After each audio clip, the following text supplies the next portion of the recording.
მე მინდა ერთი ლამაზი ფინური სადღეგრძელო შემოგთავაზოთ. სამხრეთ ოსტრობოტნიაში ერთი ხელმოკლე და მრავალშვილიანი ოჯახი ცხოვრობდა. ახალი წლის მოახლოებისას ბავშვებმა ყველამ სათითაოდ მისწერა სანტას წერილი და გაუმხილა თავისი ოცნებები. დიდხანს ელოდნენ ბავშვები სანტას. თვალი არც ერთს არ მოუხუჭავს, მაგრამ სანტა კლაუსი არსად ჩანდა.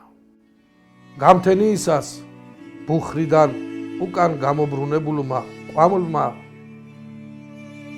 ეჭვი ატანინა ოჯახის უფროს, რომ ყველაფერი რიგზე არ იყო.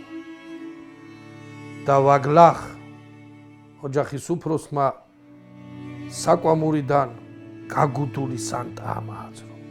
ყველაფერი უკვე ნათელი იყო და ჩემო საყვარელო ხალხო, მე მინდა ვისაც მოსვლა უნდოდა და ვერ მოვიდა, ყველა იმ ადამიანის სადღეგრძელო